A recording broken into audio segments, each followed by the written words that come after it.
Hello hi, welcome to AM driving. இன்றைக்கி நம்ம வந்து 7th டேக்கான கிளாஸ் பார்க்க போகிறோம். இந்த 7th டேயில் நான் அவருக்கு டீசல் வண்டி கொடுத்துருக்கேன். அதுக்கப்புறம் அவருக்கு கிரவுண்டில் எப்படி ஓட்டணும் அப்படின்றத நான் சொல்லியிருக்கேன். அதாவது டெஸ்ட் ட்ராக்கில் என்னென்னலாம் கேட்பாங்க, டெஸ்ட் டைமில் எப்படி ஓட்டணுன்றத சொல்லி கொடுத்துருக்கேன். அதையும் பாருங்கள். என் வீடியோவை சப்போர்ட் பண்ணுங்கள், லைக் பண்ணுங்கள், ஷேர் பண்ணுங்கள், சப்ஸ்கிரைப் பண்ணுங்கள். வாங்க வீடியோக்குள்ளே போகலாம். இப்போ கிளச்சை ஃபுல்லாக அரெஸ்ட் பண்ணிங்க.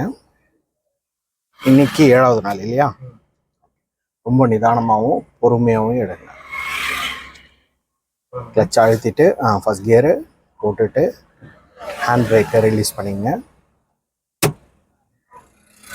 ஹேண்ட் பிரேக் எடுத்த உடனே அந்த பட்டனை அழுத்தக்கூடாது. லைட்டாக லிவரை மேலே தூக்கி அப்புறமா அழுத்தணும். அப்போ தான் அந்த சத்தம் வராமல் இருக்கும். ஏன்னா ஒரு சில டைமில் என்ன ஆகுனா லாக் உடஞ்சிரும் டக்குன்னு அந்த பட்டனை அழுத்தணும் போது. இப்போ நம்ம டூ வீலரை லாக்கை ரிலீஸ் பண்ணுறதுக்கு என்ன பண்ணுறோம், சாவி டைட்டாக இருந்துச்சுன்னா ஹேண்டலில் லைட்டாக ஷேக் பண்ணுறோம்ல, கிட்டத்தட்ட அந்த மாதிரி தான். லைட்டாக அந்த லிவரை தூக்கும் போது அந்த பட்டன் ஃப்ரீ ஆகிடும். ஓகே, இப்போ பொறுமையாகிடும். ரொம்ப பொறுமையாக, ரொம்ப கிட்டவே இருக்கும் அது.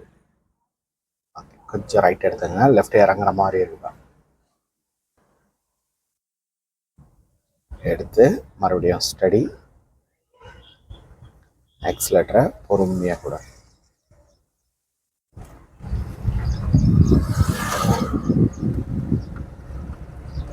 ஓகே, நெக்ஸ்ட்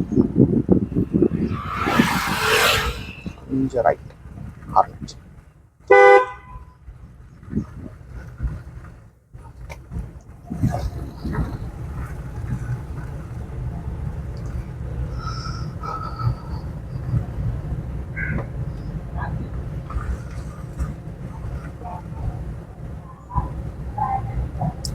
அந்த சாயிற அந்த ரோடை கவனிங்க. அதுக்கு தகுந்த மாதிரி நீங்கள் ஸ்டேரிங்கை ஹேண்டில் பண்ணலாம், ஈஸியாக இருக்கும்.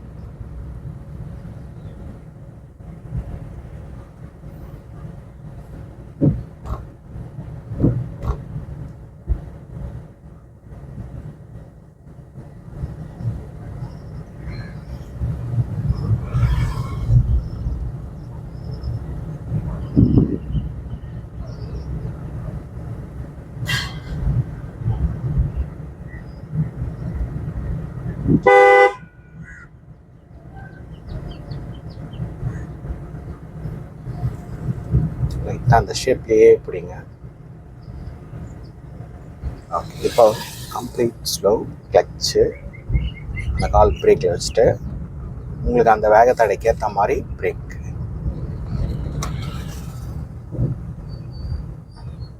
இன்னும் கொஞ்சம். ஓகே, கொஞ்சம் கிராஸாக. இந்த மாதிரி இடத்துல ஸ்டேரிங் அழுத்தி பிடிக்காதீங்க. அதே மாதிரி ஏறி இறங்கினா உடனே எடுக்காதீங்க கிளச்சை. கொஞ்சம் டைம் எடுத்துங்க. ஏன்னா எதிர்க்க என்ன நடக்குதுன்ற அந்த சுச்சுவேஷனை கவனித்து எடுங்க கிளச் அழுத்து.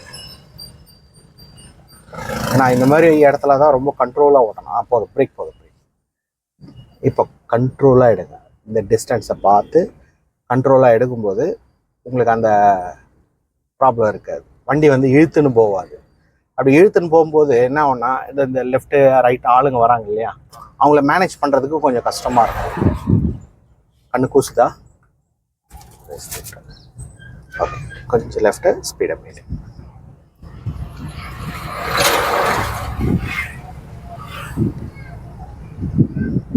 இந்த நல்லாவே தெரியுது பாருங்க, இங்கே பள்ளம், அதாவது கரடு முரடாக இருக்குது ரோடு. அப்போ நீங்கள் இந்த லெஃப்ட் பக்கமாக போகும்போது வண்டி ஸ்மூத்தாக போகும். இதை தான் நம்ம பார்க்கணும் மெயினாக. இப்போ ஆக்சிலேட்டர் மறுபடியும் அந்த பொசிஷனை இந்த பொசிஷன்லேயே பிடிச்சி ஸ்பீடை இன்க்ரீஸ் பண்ணிக்கிட்டே வாங்க. நம்ம அடுத்த கியர் போடுறதுக்கான வேகத்தை கொடுங்க. இன்னும் நல்லா சவுண்டு மாறணும். சவுண்டு கேளுங்க. ஃப்ரீயாக இருக்குது. இதுக்கப்புறம் இது நீங்கள் செய்யலாம், அவ்வளோதான். Next right.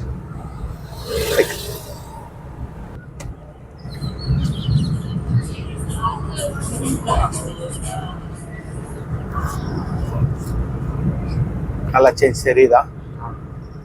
இப்போ இந்த வண்டிக்கும் அந்த வண்டிக்கும் உங்களுக்கு வித்தியாசம் தெரியுதா?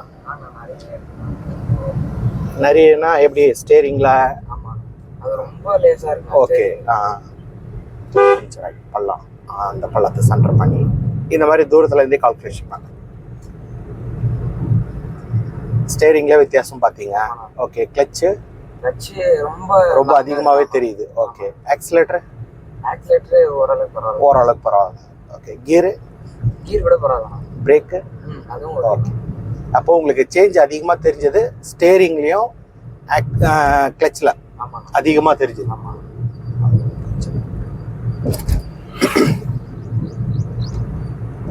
இந்த ஸ்டேரிங்லேயும் கிளச்லேயும் வித்தியாசம் தெரியறதுக்கு காரணம் என்ன தெரியுமா? டயரோட அளவு ஒன்று, ரெண்டாவது கிளச்சு வந்து இந்த வண்டிக்கும் அந்த வண்டிக்கும் மாறி இருக்கும். எல்லா வண்டிக்குமே சேஞ்ச் ஆகும். டிஸ்டன்ஸ் மெயின்டைன் பண்ணும். கிளச்சை பிரேக்கு கொஞ்சம் டிஸ்டன்ஸ்லேயே போகும். ஏன்னா அவங்க எந்த பக்கம் வளைப்பாங்கன்னு தெரியாது. இன்னும் பிரேக் இது நீங்கள் தூரத்துலேருந்து யோசிச்சு இருக்கணும். ஓகே, பிரேக்கை விட்டுருங்க. கிளச்சை நல்லா அழுத்திங்க. ஃபுல்லாக அழுத்திட்டு கீரை செகண்டுக்கு குறைச்சிருங்க. இன்னும் டிஸ்டன்ஸ்லேயே போங்க. இன்னும் கொஞ்சம் பிரேக் அப்ளை பண்ணுங்கள். ஏன்னா அவன் பிரேக் அடித்தானா கண்டிப்பாக போகிறதுக்கு நேரம் ஆகும். ஸ்டடி டைரக்ஷன் பாருங்கள். இன்னும் பிரேக். ஓகே, இப்போ பிரேக்கை விட்டுருங்க. கிளச்சை ரொம்ப பொறுமையாக எடுங்க. நீங்கள் லெஃப்ட் வளைக்க போகிறீங்க. இண்டிகேட்டர் லெஃப்ட் தள்ளி. கிளச் ஃபுல்லாக எடுக்கக்கூடாது. நான் எப்படி எடுக்க சொன்னேன்? கிளச் கண்ட்ரோலாக பொறுமையாக எடுங்க. சும்மா ஒவ்வொரு இன்ச்சு கூட இல்லை, ஒரு நூல் அளவு எடுங்க போதும். ஃபுல் டான் கை தான். இதே நீங்கள் ஒன்றும் இல்லை, இப்படி மாற்றணும். டக்குன்னு அப்படி மாற்றிக்கிட்டிங்கன்னா உங்களுக்கு அந்த ப்ராப்ளம் வராது. நீங்கள் கையை ஒரே இடம் லாக் பண்ணுறீங்க, நிறைய அந்த ப்ராப்ளம் வருது. அது லாக் பண்ணவே கூடாது. அது ரொம்ப பெரிய தப்பு அது. ஏன்னா ஒரு குறிப்பிட்ட ஸ்டேஜுக்கு மேலே உங்களால் வளைக்கவே முடியாது. ஏன்னா இதில் 2 சுத்து இருக்குது. போதும், பிரேக் போதும். 2 சுத்து இருக்குது. கிளச்சை பொறுமையாக கொஞ்சம் லேட்டாக எடுங்க. நீங்கள் செகண்ட் கியரில் ஈஸியாக நவுத்தலாம். ஆனால் கிளச்சில் கொஞ்சம் நிதானமாக இருக்கணும். நிதானமாக இருந்தீங்கன்னா ஈஸியாக நவுத்திடலாம். பாருங்கள், கொஞ்சம் கொஞ்சமாக எடுக்கிறதுனால உங்களுக்கு அந்த வைப்ரேஷனோட வண்டி லைட்டாக இழுத்துக்கிட்டே இருக்கும். இப்போ இதுக்கு நம்ம ஆக்சிலேட்டரும் கொடுக்க தேவையில்லை. ஓகே, இப்போ நம்ம கிளச்சை முழுசாகவே விட்டுருங்க. விட்டுட்டு டைரக்ஷனை கவனிங்க. நமக்கு அங்கே இடைஞ்சலாக இருக்கா, போகிறதுக்கு ஃபேஸ் பண்ண முடியுமான்னு பாருங்கள்.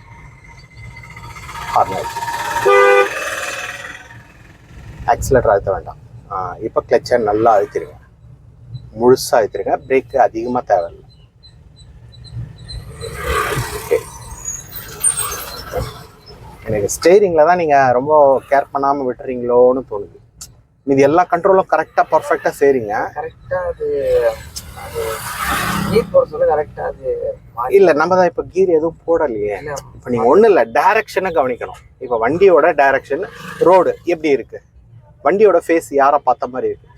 இதில் அதிகமான கவனம் இருந்துச்சுன்னா உங்களுக்கு அந்த ப்ராப்ளம் வராது. கெச்சாதி கவனிக்கிறீங்க. எப்போ கவனிக்கிறீங்கன்னா இடைஞ்சல் இல்லாமல் இருக்கிற இடத்துல கவனிக்கிறீங்க. போதும். பிரேக் எப்போவுமே வேகத்தடை ஏறும்போது பிரேக்கை விட்டுடணும். கொஞ்சம் கண்ட்ரோலாக எடுங்க. அதாவது ஃப்ரீயாக இருக்கிற இடத்துல நல்லா ஃபோக்கஸ் பண்ணுறீங்க. ஆனால் இந்த மாதிரி கொஞ்சம் டிராஃபிக்கோ இல்லை வேகத்தடை இருக்கும்போது ஃபோக்கஸ் அதெல்லாம் குறைஞ்சிருது. ஹார்ன் அடிச்சு இப்போ நம்ம ஆக்சிலேட்டரை படிப்படியாக கூட்டலாம். கொஞ்சம் கொடுங்க.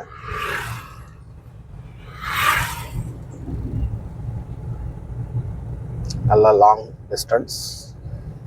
முடிஞ்ச அளவுக்கு பார்வை தரையிலேயே போகிற வரவங்கள பார்க்க வேண்டும். இன்னும் கொஞ்சம். இன்னும். ஓகே, இப்போ நம்ம வண்டியை ஸ்டாப் பண்ண போகிறோம். லெஃப்டில் வண்டி நேராக நிற்கணும். மண் தரையில் இறங்காமல் நேராக நிற்கிற மாதிரி ஸ்டாப் பண்ணுங்க. கிளச்சை முதல்ல அழுத்திட்டு மெதுவாக லெஃப்ட்டை எடுத்துகிட்டு வாங்க. கிளச்சை கம்ப்ளீட்டாக லாக் பண்ணுங்கள். ஓகே, நல்லா லாங்காக பாருங்கள். அந்த ஆட்டோ போதில் அங்கே பாருங்கள். லெஃப்ட் எவ்வளோ வேகமாக வந்துச்சு பார்த்தீங்களா? லெஃப்ட்டு நீங்கள் கிட்ட பார்த்துட்டு வந்ததுனால தான் இந்த ப்ராப்ளம் வந்தது. நீங்கள் அதே நீங்கள் ஆரம்பத்துலேருந்தே லாங்காகவே பார்த்துட்டு வந்திருந்தீங்கன்னா உங்களுக்கு வண்டி கீழே இறங்கியிருக்காது. கரெக்டாக வண்டி நேராக நின்று. எப்போவுமே டிஸ்டன்ஸ், அதாவது நீங்கள் லாங் டிஸ்டன்ஸ் பார்க்குறத அதை அவாய்ட் பண்ணாதீங்க. தூரமாக பார்த்து நீங்கள் வண்டியை ஸ்டாப் பண்ணால் இன்னும் பெட்டராக இருக்கும். ஓகே, இப்போ நம்ம மறுபடியும் வண்டி எடுக்கலாம். ஓகே, இப்போ ரிலாக்ஸ்டாக மெதுவாக எடுக்கலாம்.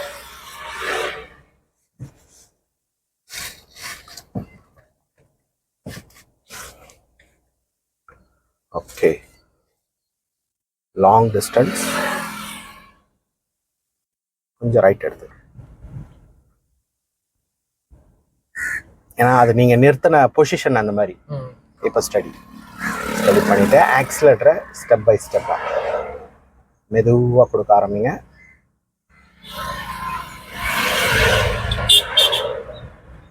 இன்னும் கொஞ்சம், இன்னும். Okay, next. தெரியுதா நான் சொன்னது? அதில் ஃபுல்லாக ஃபோக்கஸ்டே இல்லை. இங்கே உள்ளதான் நீங்கள் அதிகமாக கவனிக்கிறீங்க. வண்டிக்குள்ள வெளியில் அது என்ன டைரக்ஷனில் போகுதுன்றத அதிகமாக ஃபோக்கஸ் பண்ணுங்க. இன்னும் கொஞ்சம் ரைட் எடுத்துக்கலாம். பின்னாடி பார்க்காம இல்லை, நான் சொல்கிறேன்னு செய்யாதீங்க, நீங்களும் கொஞ்சம் கவனித்து பண்ணுங்க. ஓகே, அவனை விட்டுலாமா? லைட்டாக ஸ்லோ மட்டும் பண்ணுங்க.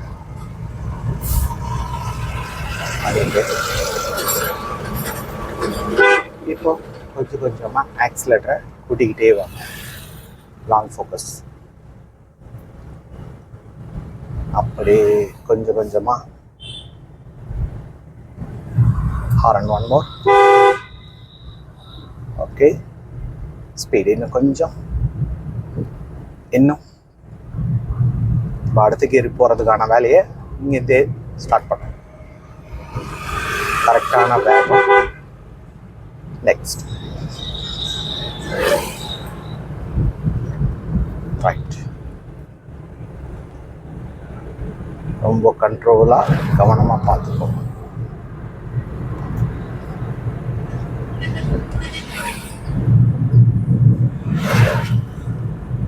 கொஞ்சம் டிஸ்டன்ஸ், அந்த பைக் போகிற ஸ்டைலை பாருங்க. கொஞ்சம் சரியில்லை, ஒரு மாதிரியா போகிறாங்கன்னா நம்ம தூரத்துலேருந்தே அவங்கள சுதாரிச்சிக்கணும். அதாவது நம்ம வேகத்தை குறைச்சிக்கணும். இதுவும் பார்க்கணும், ரோடையும் பார்க்கணும். இந்த சுச்சுவேஷனையும் கவனிக்கணும், ரோடோட பள்ளத்தையும் பார்த்து நம்ம ஓட்டணும். ஒரே இடத்துல ஒரே மாதிரியே ஓட்டக்கூடாது. ஓகே, இப்போ வண்டியை ஸ்டாப் பண்ணிக்கலாம். கிளச்சை நல்லா அழுத்திடுங்க. அதுக்கப்புறம் பிரேக்கில் காலை வச்சுட்டு அப்படியே மெதுவாக லெஃப்ட்டு நல்லா. இப்போ பிரேக்கை மெதுவாக அழுத்துங்க. ஸ்டடி பண்ணி இப்போ ஸ்டாப்.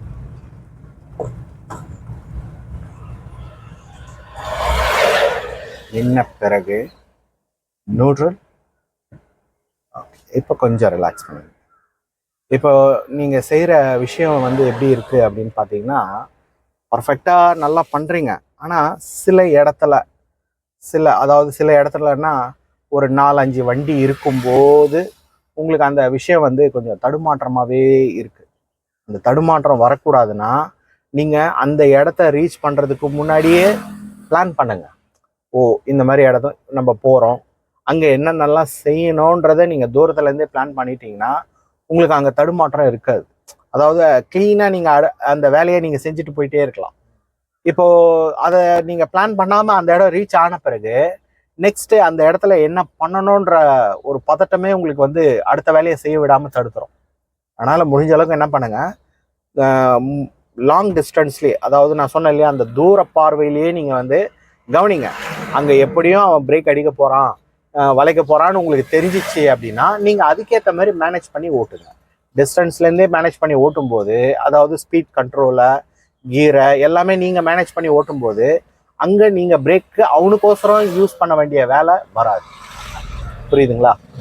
பிரேக்கு நீங்கள் நினச்சாதான் அப்ளை பண்ணணுமே தவிர போகிற வரவனுக்கோசரம்லாம் நீங்கள் பிரேக் அப்ளை பண்ணிட்டு இருந்தீங்கன்னா அப்போ நீங்கள் டிரைவிங் பண்ணி பிரயோஜனமே இல்லை. டிரைவிங் நீங்கள் பண்ணல, அவங்க பண்ண வைக்கிறாங்க. நான் சொல்கிற கான்செப்ட் புரியுதா? நம்ம வண்டி ஓட்டுறது நமக்கோசரம் தான் நம்ம வண்டி ஓட்டணும், அவனுக்கோசரம் வண்டி ஓட்டக்கூடாது. புரியுதுங்களா? இப்போ இந்த ஆள் வராரு அப்படின்னா இவர் என்ன ஸ்டைலில் வராருன்னு நீங்கள் அவர் வர ஸ்டைலை வச்சு நீங்கள் கண்டுபிடிச்சிடலாம். பாருங்க ஏதோ தேடிக்கிட்டே வராரு. அப்போ நீங்கள் என்ன பண்ணணும்? ஒரு ஒரு ஒரு எக்ஸாம்பிள் சொல்கிறேன் நான். அதே மாதிரி பைக்கில் போகிறவங்கள ஃபோன் பேசிட்டு போகிறாங்க, இல்லை பின்னாடி இருக்கிறவங்ககிட்ட பேசிட்டு போகிறாங்க, நிறைய பேர் சண்டை போட்டுட்டு போவாங்க. இந்த மாதிரி சுச்சுவேஷனை நீங்கள் லாங்லேருந்தே கவனிக்கும் போது அவனை நம்ம கிராஸ் பண்ணலாமா வானாவான்ற ஐடியா உங்களுக்கு தானாகவே வந்துடும். அவன் சுச்சுவேஷன் சரியில்லை, அவன் ஒரு மாதிரியா இருக்கான், கோவமா இருக்கான், அவ்வளோதான். இப்போ அவன் ரொம்ப ரஃபாவோ கோவமாவோ இருந்தா அவன் போகிற ஸ்டைல்லையே நம்மளுக்கு தெரிஞ்சிடும். உருன்னு ஓட்டுவான், ஒரு மாதிரியா இருக்கும், டிரைவிங்கே ஒரு மாதிரியா இருக்கும். அப்போ அவனை நம்ம கிட்ட நெருங்காம பார்த்துக்கிறது நல்லது, நம்மளோட சேஃப்டி. இதை தான் நான் அதிகமாக கவனிங்கன்னு சொல்கிறேன். இது நீங்கள் வெளியே ஃபோக்கஸ் பண்ண ஆரம்பிச்சிட்டிங்கனாலே உங்களுக்கு ஈஸி தான், டிரைவிங் ஈஸியாக வந்துடும். ஓகேங்களா? இப்போ மறுபடியும் வண்டியை எடுக்கலாம். Long focus. இந்த தடவை கொஞ்சம் கவனமாக மெதுவாக ஓட்டுறது. மெதுவாக ஓட்டுறீங்க, ஆனால் கவனம் தான் கொஞ்சம் குறைவாயிடுது. அதை மட்டும் கொஞ்சம் பாருங்கள்.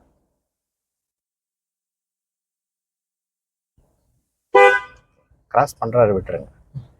பண்ணுறவரை ஹார்ன் அடித்தோன்னா அவர் மறுபடியும் திருப்பி போகிறதுக்கு வாய்ப்பு இருக்குது. பாதி தூரம் வந்து ரிட்டர்ன் போயிடுவாங்க. லெஃப்ட் வந்தாங்க, ரைட் ஆக்சிலேட்டர்.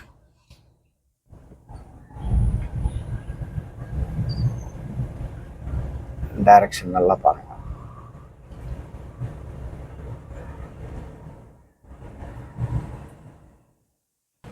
ஓகே, இன்னும் கொஞ்சம் ஸ்பீட்.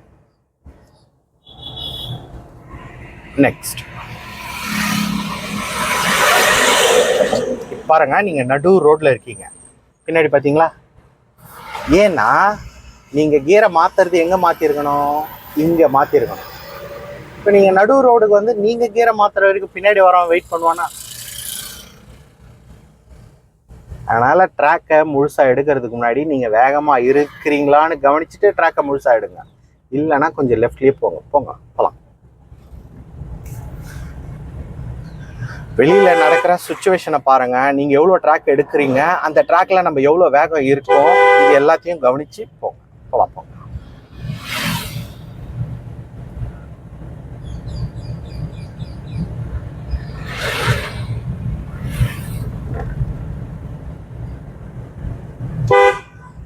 யோசிக்கிறீங்க, ஆனா அது எக்ஸிக்யூட் பண்றதுக்கு லேட் ஆகுது பாருங்க. யோசிக்கிறீங்க, ஓ இவர் போறாரு, இவரை நம்ம கிராஸ் பண்ணோம்னு யோசிச்சிடுறீங்க. ஆனா அதை பண்றதுக்கு லேட் ஆகுறதுனால மற்ற வேலைகள் உங்களுக்கு பின்னாடி வந்துருது. அது கொஞ்சம் ஃபாஸ்டா பண்ணுங்க. இப்போ வண்டியை ஸ்டாப் பண்ணிக்கலாம். ஸ்லோ கிளச் அழுத்திட்டு அப்படியே மெதுவா லெஃப்ட் எடுத்துட்டு வாங்க. பிரேக் இப்போ அழுத்த வேண்டாம், ஃபர்ஸ்ட் ஓரம் வாங்க, மிரரை பார்த்துட்டு. நான் சொன்ன மாதிரி லாங் ஃபோக்கஸ் பண்ணுங்க, உங்களுக்கு அந்த நேரம் நிற்கிறது கரெக்டாக தெரியும்.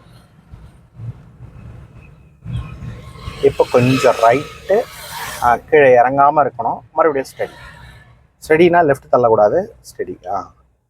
இப்போ பிரேக், நியூட்ரல்.